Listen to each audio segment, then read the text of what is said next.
నవ్యాంధ్ర రాజధాని అమరావతిలో ఐఐటి మద్రాస్ సహకారంతో క్వాంటమ్ వ్యాలీని ఏర్పాటు చేస్తామని ముఖ్యమంత్రి చంద్రబాబు ప్రకటించారు. చెన్నైలోని ఐఐటిఎంలో జరిగిన All India Research Scholars Summit 2025లో ఆయన మాట్లాడారు. ఐఐటిఎంలో ఆద్యంతం చంద్రబాబు ఎంతో ఉత్సాహంగా నవ్వుతూ కనిపించారు. విద్యార్థులు సైతం జై బాబు, జై జై బాబు అంటూ పెద్దపెట్టిన నినాదాలు చేస్తూ ఆయన ప్రసంగం సమయంలో హర్షధ్వానాలతో హోరెత్తించారు. ఏపీని ఏఐ డీప్ టెక్నాలజీ హబ్గా మార్చుతానని విద్యార్థుల కరతాళ ధ్వనుల మధ్య చంద్రబాబు ప్రకటించారు. దేశంలో 65% మంది ఏఐ వినియోగిస్తున్నారు. ఇది ప్రపంచ సగటు 30% కన్నా అధికం. ఏఐ, క్వాంటమ్ కంప్యూటింగ్ వంటి కొత్త సాంకేతికతలో విద్యార్థులు ముందుండాలి అని ఆయన సూచించారు. 1991 ఆర్థిక సంస్కరణల ప్రభావాన్ని గుర్తు చేస్తూ సంస్కరణలు భారత ముఖచిత్రాన్ని పూర్తిగా మార్చేశాయన్నారు. ఆర్థిక సంస్కరణలతో చైనా ప్రపంచంలోనే రెండో అతిపెద్ద ఆర్థిక వ్యవస్థగా ఎదిగిందన్నారు. టెలికాం రంగాల్లో అనేక మార్పులు వచ్చాయని, ఒకప్పుడు బిఎస్ఎన్ఎల్ ఆధిపత్యం ఉండేది అన్నారు. సంస్కరణలు రావడంతో ప్రైవేట్ సంస్థలు కూడా టెలికాం రంగంలోకి వచ్చాయి. ఇదొక గేమ్ చేంజర్ అయింది అని, ప్రస్తుతం ప్రపంచం చూపు మన దేశం వైపు మళ్లింది అని, రాబోయే రోజులన్నీ భారత్వే అని చంద్రబాబు ధీమా వ్యక్తం చేశారు. 2014లో భారత్ 10వ ఆర్థిక వ్యవస్థగా ఉండేది. అది ఇప్పుడు 5వ స్థానానికి ఎగబాకింది.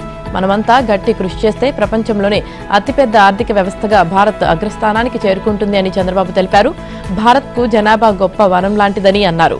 మన దేశానికి ఇంకో 40 ఏళ్ల దాకా జనాభా సమస్య ఉండదు అన్నారు. దక్షిణ భారతదేశంలో కూడా జనాభాను పెంచాల్సి ఉంది అని చెప్పారు. అమెరికాలో అత్యధిక తలసరి ఆదాయం మన దేశీయులదే. అక్కడి ధనిక ప్రాంతాల్లో తెలుగు, తమిళ వాసులే అధికంగా ఉన్నారు. సాంకేతికతను అందిపుచ్చుకోవడంలో భారతీయులు ముందుంటారు. అందుకే సిలికాన్ వ్యాలీ, నాసా, వాల్ స్ట్రీట్లలో మనవారిదే ఆధిపత్యం ఉందని చంద్రబాబు చెప్పారు. గ్రీన్ ఎనర్జీలో ఏపీ ఆధిపత్యాన్ని సాధించింది. ఈ రంగంలో అన్ని రాష్ట్రాల కంటే ముందుంది. భవిష్యత్తులో ఏపీ ₹2కే యూనిట్ విద్యుత్ ఉత్పత్తి చేస్తుంది. భారత్ మొత్తం 500 గిగావాట్ల గ్రీన్ ఎనర్జీ ఉత్పత్తిని లక్ష్యంగా పెట్టుకోగా ఇందులో 160 గిగావాట్లు ఒక్క ఏపీలోనే ఉత్పత్తి చేసేందుకు ప్రణాళిక రూపొందించామని చంద్రబాబు తెలిపారు.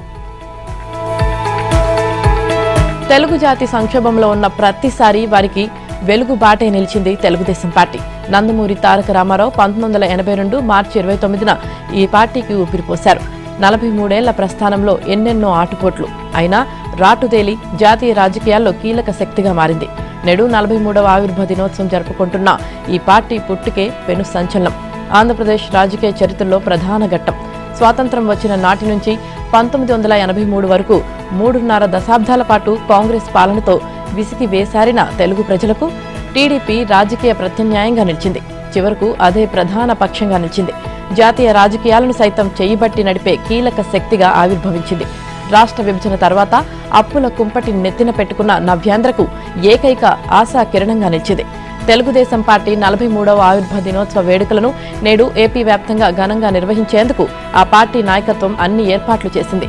ఉదయం 9 గంటలకు టీడీపీ కేంద్ర కార్యాలయంలో అట్టహాసంగా వేడుకలు నిర్వహించనున్నారు. జాతీయ అధ్యక్షుడు చంద్రబాబు పార్టీ జెండాను ఆవిష్కరించి వ్యవస్థాపక అధ్యక్షుడు ఎన్టీఆర్ విగ్రహానికి పుష్పాంజలి ఘటించి ఆవిర్భావ సభను ప్రారంభిస్తారు. ఈ వేడుకల్లో పార్టీ జాతీయ ప్రధాన కార్యదర్శి మంత్రి లోకేష్, రాష్ట్ర అధ్యక్షుడు పల్లా శ్రీనివాస్ యాదవ్, పోలిట్ బ్యూరో సభ్యులు, ప్రజాప్రతినిధులు, సీనియర్ నేతలు పాల్గొంటారు.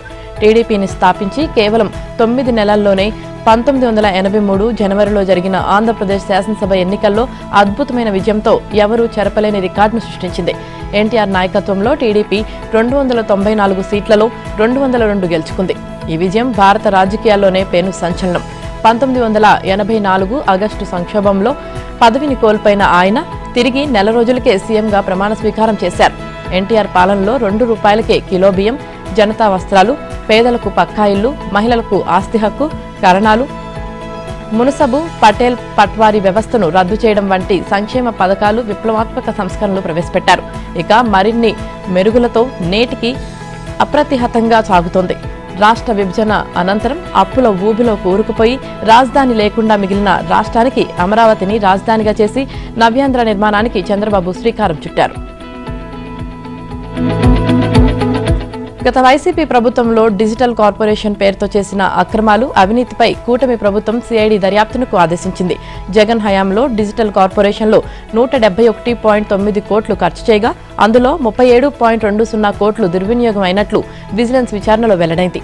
జగన్ పత్రిక సాక్షికి దోచిపెట్టడంతో పాటు ఆయన తండ్రి వైఎస్ పాదయాత్రపై వైసీపీ నాయకుడు నిర్మించిన యాత్ర 2 సినిమాలో నటించిన మలయాళీ నటుడు ముమ్ముట్టికి 50 లక్షలను ఈ కార్పొరేషన్ నుంచి చెల్లించినట్లు విజిలెన్స్ గుర్తించింది. హైకోర్టు న్యాయమూర్తులపై సోషల్ మీడియాలో అనుచిత పోస్టులు పెట్టి సీబీఐతో సంఖ్యలు వేయించుకున్న నిందితుడు అశోక్ రెడ్డి భార్య సుమ తదితరులకు కూడా చెల్లింపులు జరిపినట్లు తేల్చింది. ఇలాంటి పలు అక్రమాలకు బాధ్యులైన వారిపై చట్టపరమైన చర్యలు తీసుకోవాలని విజిలెన్స్ చేసిన సిఫార్సుకు అనుగుణంగా వైసీపీ 5 ఏళ్ల పాలనలో 4 ఏళ్ల పాటు ఈ కార్పొరేషన్లో జరిగిన లావాదేవీల్లో 171.9 కోట్ల రూపాయలు ఖర్చయ్యాయని, అందులో 139 కోట్లు ఇప్పటికే చెల్లింపులు అయ్యాయని ఇటీవల ప్రభుత్వానికి సమర్పించిన 76 పేజీల నివేదికలో విజిలెన్స్ వివరించింది. నాడు ఏపీ డిజిటల్ కార్పొరేషన్ ఎండీగా వ్యవహరించిన చిన్నా వాసుదేవ్ రెడ్డి వీడియో కంటెంట్ పేరుతో భారీగా డబ్బులు దుర్వినియోగం చేశారని, మోసపూరితంగా వ్యవహరించి ప్రభుత్వానికి నష్టం వాటిల్లేలా చేశారని విజిలెన్స్ స్పష్టం చేసింది. కార్పొరేషన్లో అన్ని అక్రమాలకు వాసుదేవ్ రెడ్డి బాధ్యుడని పేర్కొంది. ఐడ్రీమ్స్ వ్యవస్థాపకుడైన వాసుదేవ్ రెడ్డి ఐపాక్, ఐడ్రీమ్స్ ఉద్యోగులను డిజిటల్ కార్పొరేషన్లో సిబ్బందిగా చూపించి జీతభత్యాలు చెల్లించినట్లు విజిలెన్స్ గుర్తించింది. అనుభవం, అర్హతలు లేని వారిని ఉద్యోగాల్లో నియమించుకొని 37.20 కోట్లు చెల్లింపులు చేశారని వివరించింది. డిజిటల్ కార్పొరేషన్లో అక్రమాలన్నిటికీ ఐడ్రీమ్స్ వ్యవస్థాపకుడు వాసుదేవ్ రెడ్డి బాధ్యుడని గుర్తించిన విజిలెన్స్ ఈ అక్రమ లావాదేవీల్లో జీఎస్టీ సైతం ఎగ్గొట్టినట్లు తేల్చింది. ఏపీ డిజిటల్ కార్పొరేషన్ నుంచి భారీగా డబ్బులు తీసుకున్న Deccan media, 3 atom, leave story telling సంస్థలు జీఎస్టీ ఎగ్గొట్టినట్లు గుర్తించింది. ఈ వ్యవహారంపై ఏసీబీ లేదా సిఐడితో దర్యాప్తు చేయించాలని ఈ ఏడాది జనవరి 22న ప్రభుత్వానికి నివేదించింది. పరిశీలించిన ప్రభుత్వం ఫిబ్రవరి 25న కేసును సిఐడికి అప్పగించింది. ఏపీలో బెట్టింగ్ రాయిళ్ల కోసం పోలీసుల వేట ముమ్మరమైంది. నిన్న కృష్ణా జిల్లా అవినిగడ్డ వైసీపీ ఎంపీపీ తుంగల సుమతిదేవి కుమారుడు పవన్ కుమార్ బెట్టింగ్ నిర్వహిస్తూ పోలీసులకు అడ్డంగా దొరికినట్లు తెలిసింది. ఈ జిల్లాకు చెందిన మరో బుక్కీని పోలీసులు అదుపులోకి తీసుకున్నట్లు సమాచారం. అతడు జనసేన మద్దతుదారుడు అని తెలిసింది. విజయవాడ పటమటకు చెందిన తుంగల పవన్ కుమార్ బెట్టింగ్లు నిర్వహిస్తున్నట్లు పోలీసు ఉన్నతాధికారులకు సమాచారం అందింది. వారు వెంటనే ప్రత్యేక బృందాన్ని రంగంలోకి దింపారు. పోలీసులు పవన్ కుమార్ ఉంటున్న స్థావరాన్ని చుట్టుముట్టి లోపలికి వెళ్లేసరికి మ్యాచ్లో పరుగులకు మించి ఆయన పందాలను పరిగెత్తిస్తున్నాడు. వెంటనే అతడిని అదుపులోకి తీసుకున్నారు.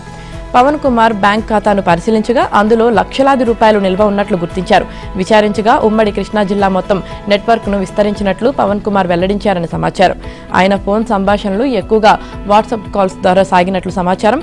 పవన్ కుమార్తో నిత్యం సంప్రదింపులు చేస్తున్న అవినిగడ్డకు చెందిన జనసేన మద్దతుదారుడు చెన్నా గోపయ్యను పోలీసులు అదుపులోకి తీసుకున్నట్లు తెలిసింది. పవన్ కుమార్ వైసీపీ అధికారంలో ఉన్న 5 ఏళ్లలో భారీగా బెట్టింగ్లు నిర్వహించినట్లు ఆరోపణలు ఉన్నాయి. అతడి స్వస్థలం అవినిగడ్డ అయినప్పటికీ విజయవాడ కేంద్రంగా బెట్టింగ్లు నడుపుతున్నాడు. ఈ నెట్వర్క్ను ఛేదించి మిగిలిన బుకీలను కూడా ఏరివేసే పనిలో ప్రత్యేక బృందం ఉన్నట్లు తెలిసింది. విజయవాడ జిల్లా జైలులో విచారణ ఖైదీగా ఉన్న గన్నవరం మాజీ ఎమ్మెల్యే వైసీపీ నాయకుడు వల్లభనేని వంశీమోహన్ కు బెయిల్ ఇచ్చేందుకు కోర్టు నిరాకరించింది.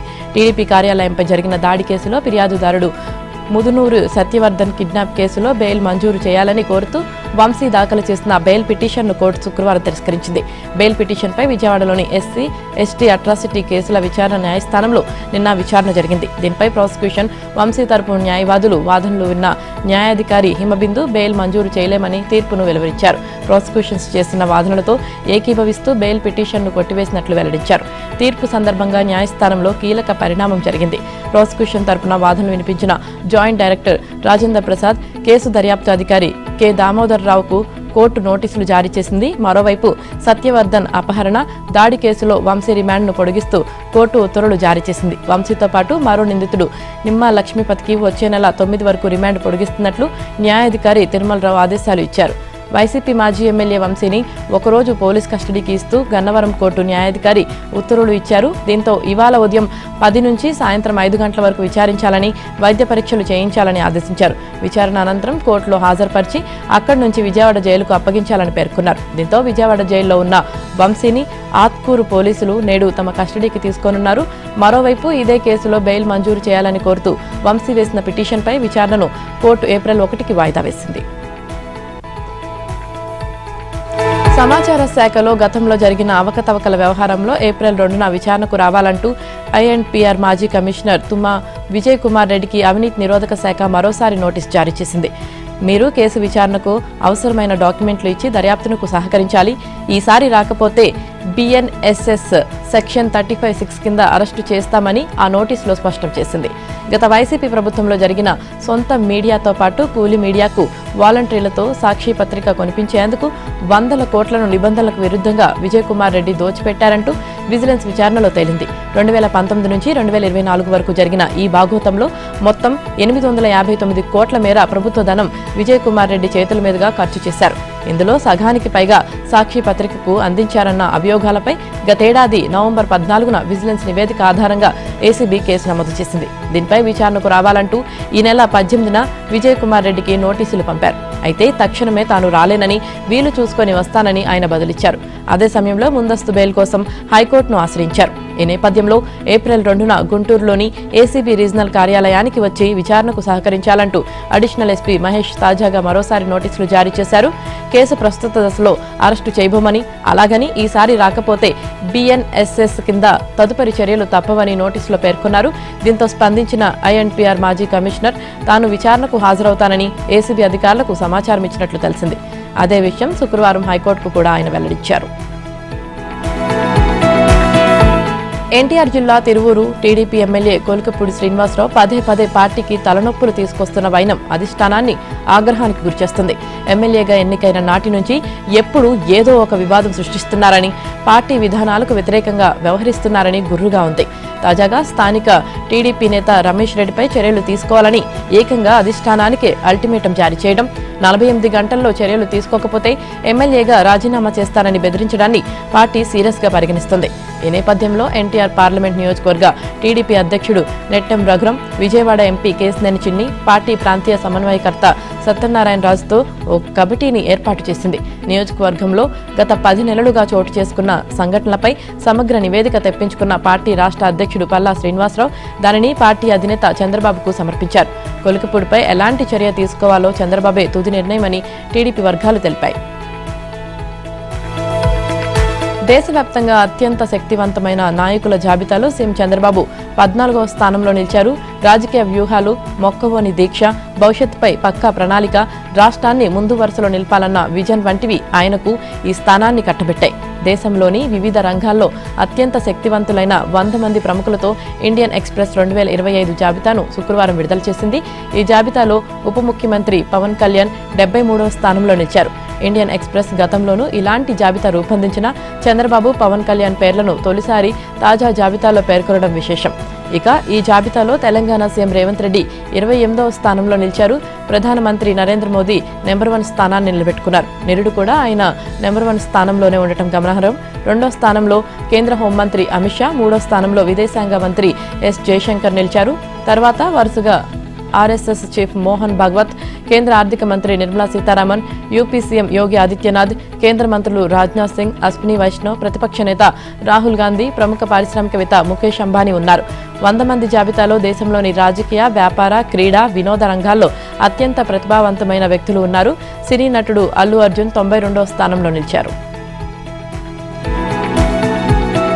పేదల తిరుపతిగా పేరొందిన వికారాబాద్ జిల్లా కొడంగల్ మహాలక్ష్మి వెంకటేశ్వర స్వామి బ్రహ్మోత్సవాలకు నేడు ముఖ్యమంత్రి రేవంత్ రెడ్డి హాజరు కానున్నారు. సాయంత్రం 4 గంటలకు హెలికాప్టర్లో తాండూరు రోడ్లోని హెలీప్యాడ్కు ఆయన చేరుకుంటారు. అక్కడి నుంచి రోడ్డు మార్గం ద్వారా ఆలయానికి చేరుకొని బ్రహ్మోత్సవాల్లో మంత్రులు, ఎమ్మెల్యేలతో కలిసి పాల్గొంటారు. ఈ సందర్భంగా స్వామివారికి పట్టు వస్త్రాలు సమర్పించి పూజలు నిర్వహిస్తారు. అనంతరం కొడంగల్లో నిర్వహించే ఇఫ్తార్ విందులో పాల్గొంటారు. మరోవైపు రేపు రవీంద్ర భారతిలో శ్రీ విశ్వావసు నామ ఉగాది వేడుకలను రాష్ట్ర ప్రభుత్వం అధికారికంగా నిర్వహించనుంది. ఈ వేడుకలకు ముఖ్యమంత్రి రేవంత్ రెడ్డి ముఖ్య అతిథిగా హాజరు కానున్నారు. కాంగ్రెస్ శ్రేణులు ఉత్కంఠగా ఎదురుచూస్తున్న మంత్రివర్గ విస్తరణకు సమయం దగ్గర పడుతుంది. అయితే విశ్వావసు నామ సంవత్సరంలో చేపట్టనున్నట్లు భావిస్తున్న ఈ విస్తరణ కొత్త మంత్రులు చేర్పునకే పరిమితం కాబోవడం లేదు. కేబినెట్ విస్తరణతో పాటు ప్రస్తుతం ఉన్న మంత్రుల శాఖలు కూడా మారనున్నట్లు తెలుస్తుంది. ప్రత్యేకించి ప్రభుత్వంలోని అత్యంత కీలకమైన శాఖల్లో ఈ మార్పులు చోటు చేసుకోనున్నట్లు కాంగ్రెస్ వర్గాల్లో ప్రచారం జరుగుతుంది. తెలంగాణ మంత్రివర్గ విస్తరణపై ఇటీవల ఢిల్లీలో CM Revanth Reddy, deputy CM బట్టి విక్రమార్క, టీపీసీసీ చీఫ్ మహేష్ కుమార్ గౌడ్, మంత్రి ఉత్తమ్ కుమార్ రెడ్డి, పార్టీ రాష్ట్ర వ్యవహారాల ఇన్ఛార్జ్ మీనాక్షి నటరాజన్తో పార్టీ అధిష్టానం చర్చలు జరిపిన విషయం తెలిసిందే. ఈ చర్చల్లో మంత్రివర్గ విస్తరణతో పాటు మంత్రిత్వ శాఖల మార్పులపైన చర్చ జరిగినట్లు సమాచారం. ఆయా శాఖలకు సంబంధించి మంత్రుల పనితీరుపై వివిధ మార్గాల్లో అధిష్టానం ఇప్పటికే నివేదిక తెప్పించుకుంది. దీనికి తోడు శాఖల నిర్వహణలో పార్టీ ఎమ్మెల్యేలు, నేతలతో పాటు వివిధ వర్గాల వారు అధిష్టానానికి ఫిర్యాదులు ఇచ్చినట్లు సమాచారం. వీటన్నిటినీ పరిగణలోకి తీసుకున్న అధిష్టానం పలువురు మంత్రుల శాఖల మార్పులపైన చర్చించినట్లు చెబుతున్నారు. కొత్తగా తీసుకునే మంత్రులకు ఏ శాఖలు కేటాయించాలన్న చర్చలో భాగంగా ఈ అంశంపైన చర్చించినట్లు ప్రచారం జరుగుతుంది. ముఖ్యంగా ప్రభుత్వంలో అత్యంత ప్రధాన శాఖలుగా పరిగణించే శాఖలను ఆయా మంత్రుల నుంచి ఇతరులకు బదిలీ చేసే అవకాశం ఉన్నట్లు చెబుతున్నారు. అధిష్టానం పట్ల విశ్వాసం, శాఖల నిర్వహణలో అత్యంత జాగ్రత్త తీసుకునే వారికి ఆ శాఖలను కేటాయించే ఆలోచనలో అధిష్టానం ఉందని అంటున్నారు. ఉగాది పండుగ నుంచి రాష్ట్రంలో ఉన్న 3,15,00,000 మంది ప్రజలకు ఉచితంగా సన్నబియ్యం పంపిణీ చేయనున్నట్లు రాష్ట్ర పౌర సరఫరాల శాఖ మంత్రి ఉత్తమ్ కుమార్ రెడ్డి తెలిపారు. రాష్ట్ర జనాభాలో 80 నుంచి 84% మందికి ఈ పథకం ద్వారా లబ్ధి చేకూరుతుందన్నారు. దేశంలో ఇదో విప్లవాత్మక సంక్షేమ పథకమని, ఇంతకంటే అద్భుతమైన పథకం ఏదీ లేదని చెప్పారు. శుక్రవారం సచివాలయంలో ఏర్పాటు చేసిన విలేకరుల సమావేశంలో ఉత్తమ్ మాట్లాడారు. ఆదివారం హుజూర్ నగర్లో ఈ పథకాన్ని సీఎం రేవంత్ రెడ్డి చేతుల మీదుగా ప్రారంభిస్తున్నట్లు తెలిపారు. ప్రస్తుతం 90 లక్షల రేషన్ కార్డులున్నాయని, కొత్తగా మరో 10 లక్షల కార్డులు పెరుగుతాయని, మొత్తం 1 కోటి కార్డులు అవుతాయని చెప్పారు. లబ్ధిదారుల సంఖ్య ప్రస్తుతం 2.85 కోట్లు ఉండగా మరో 30 లక్షల మంది పెరుగుతారని, మొత్తం లబ్ధిదారుల సంఖ్య 3.15 కోట్లకు చేరుతుందని వెల్లడించారు.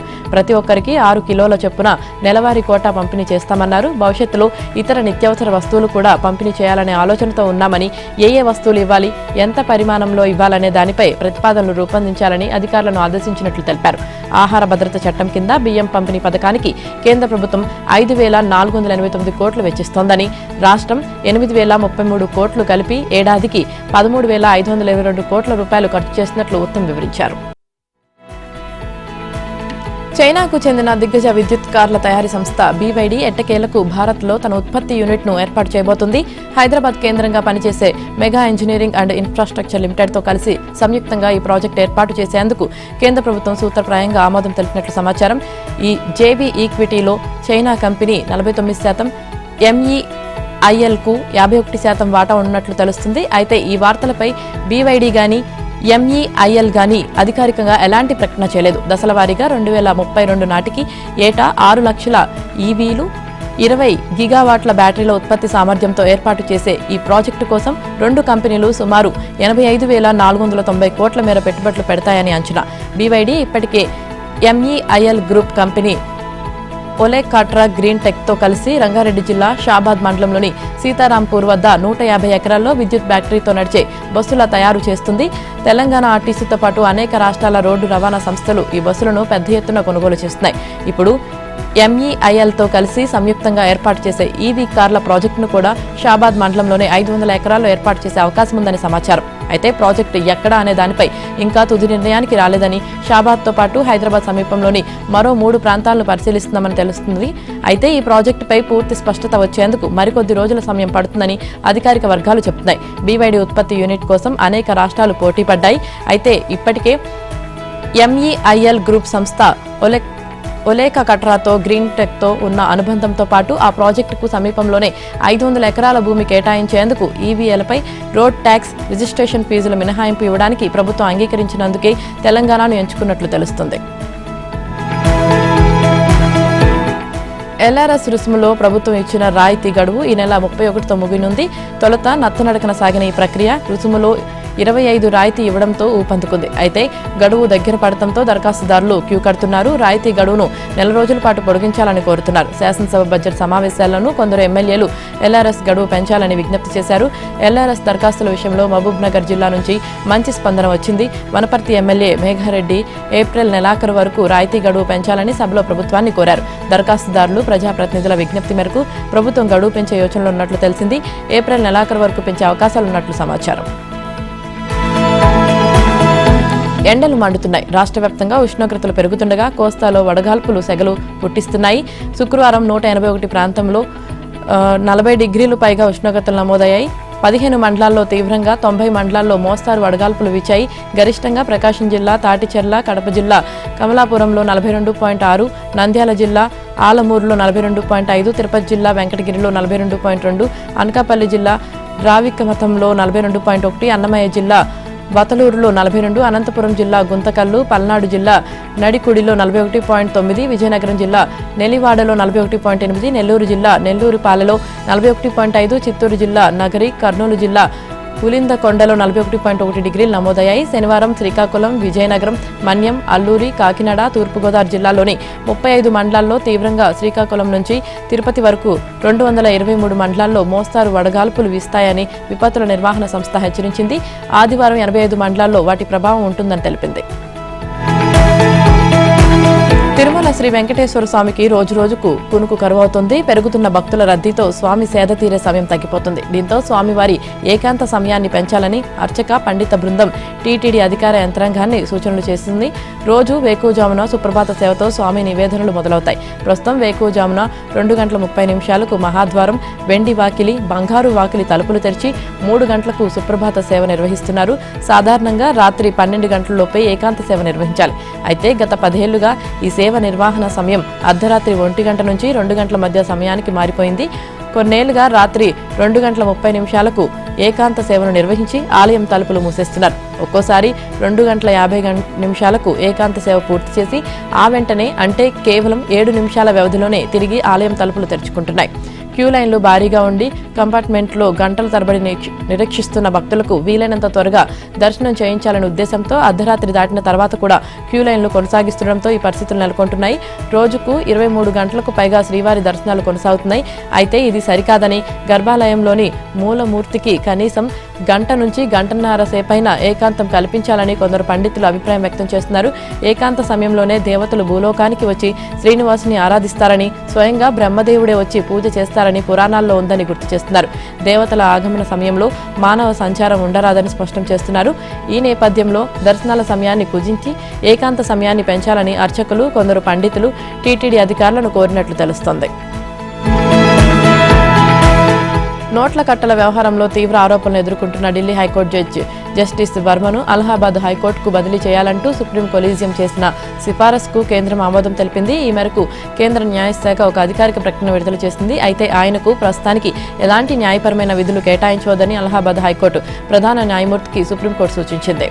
మరోవైపు జస్టిస్ వర్మ ఇంటి ప్రాంగణంలోని స్టోర్ రూంలో సగం కాలిన నోటకట్లు కనిపించిన నేపథ్యంలో ఆయనపై ఎఫ్ఐఆర్ దాఖలకు ఆదేశించాలంటూ న్యాయవాది మాథ్యూస్ వేసిన పిల్ను సుప్రీంకోర్టు శుక్రవారం తోసిపుచ్చింది. ఈ వ్యవహారంపై ఇప్పటికే సుప్రీం కొలీజియం నియమించిన త్రిసభ్య కమిటీ జరుపుతున్న అంతర్గత విచారణ పురోగతిలో ఉందని ధర్మాసనం గుర్తు చేసింది. అంతర్గత విచారణ అనేది దర్యాప్తు సంస్థలు జరిపే నేర దర్యాప్తునకు ప్రత్యామ్నాయం కాదని, అసలు అది కోర్టు పని కాదని, దాన్ని పోలీసులకు వదిలివేయాలని న్యాయవాది మాథ్యూస్ వాదించారు. దీంతో అంతర్గత విచారణ పూర్తి కానివ్వండి అని జస్టిస్ ఓకా సమాధానమిచ్చారు. కేంద్ర మంత్రివర్గం కేంద్ర ప్రభుత్వ ఉద్యోగులకు, పెన్షనర్లకు శుభవార్త ప్రకటించింది. వారికి కరువు భత్యం, డిఎఫ్లను 2% పెంచే ప్రతిపాదనను ఆమోదముద్ర వేసింది. ప్రధాని మోదీ అధ్యక్షతన సమావేశమైన కేంద్ర కేబినెట్ దీనితో పాటు మరిన్ని కీలక నిర్ణయాలు తీసుకుందని రైల్వే, సమాచార ప్రసార శాఖల మంత్రి అశ్విని వైష్ణవ్ తెలిపారు. ప్రస్తుతం ఉద్యోగులు, పెన్షనర్ల మౌలిక వేతనం, పింఛనులో డిఏ, డిఆర్ 53% ఉన్నాయని, ఇప్పుడవి 55% పెరిగినట్లు చెప్పారు. 7వ వేతన సంఘం సిఫారసుల ఆధారంగా ధరల పెరుగుదలను పరిగణలోకి తీసుకుని మంత్రివర్గం ఈ నిర్ణయం తీసుకుందన్నారు. ఈ ఏడాది జనవరి 1 నుంచి పెంపు అమల్లోకి వస్తుంది. దీనివల్ల 48.66 లక్షల మంది కేంద్ర ప్రభుత్వ ఉద్యోగులు, 66.55 లక్షల మంది పెన్షనర్లు లబ్ధి పొందుతారని తెలిపారు.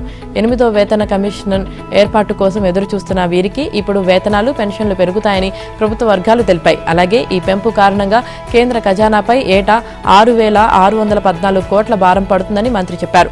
కాగా ఈ ఏడాది ఖరీఫ్ సీజన్లో రైతులకు ఫాస్ఫేట్, పొటాషియం ఎరువులపై 37,216 కోట్ల సబ్సిడీ ఇవ్వాలని కేబినెట్ నిర్ణయించింది. డిఏపీ ఎరువుల ప్రస్తుత రీటైల్ ధరలు యథాతథంగా కొనసాగుతాయి. 22,919 కోట్లతో నాన్ సెమీ కండక్టర్ ఎలక్ట్రానిక్స్ పరికరాలకు ఉత్పాదక ఆధారిత రాయితీ స్కీమ్ను కూడా మంత్రివర్గం ఆమోదించింది. ఈ పరిశ్రమ ఎంతకాలంగానో ఈ నిర్ణయం కోసం ఎదురుచూస్తుందని, ఈ ప్యాకేజ్ 6 ఏళ్ల అమల్లో ఉంటుందని వైష్ణవ్ చెప్పారు.